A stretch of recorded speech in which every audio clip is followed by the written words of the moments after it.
Exactly 3 years after he left me for not being ambitious enough, his CV landed in my inbox. Back then, at 28, I was running a small creative agency out of a noisy co-working space, billing just enough to cover my server costs and rent.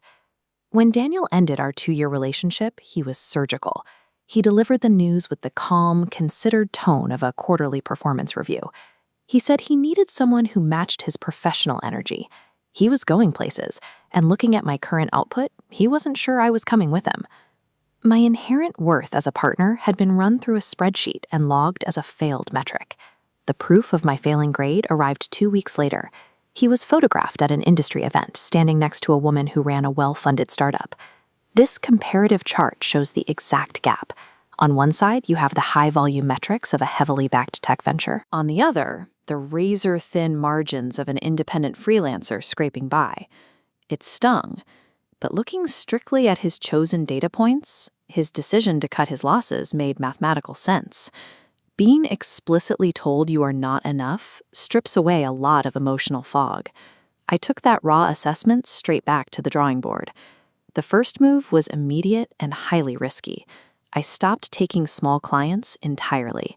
No more favors, no more low-paying filler work. As this target graph illustrates, I narrowed our focus to 3 specific high-revenue sectors: hospitality, luxury retail, and tech. To actually capture that central market, I brought in a dedicated business development consultant to scale our outreach. We wiped the slate clean. We tore down the old agency identity and rebuilt our corporate positioning from scratch, pivoting completely to a premium market presence.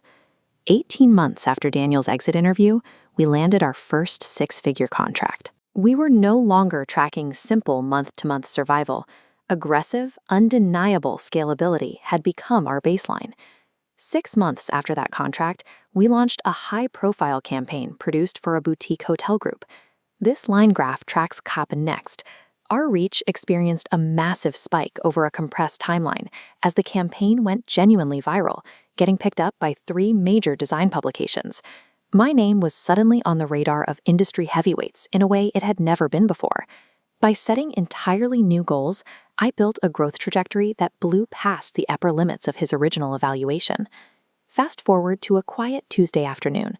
We posted a lucrative senior account manager vacancy, a good role with a competitive salary and a clear growth path, and I was casually reviewing the applications. One candidate stood out. Objectively speaking, his CV was strong. He had 3 years of solid experience, excellent references, and a cover letter that was clearly genuine.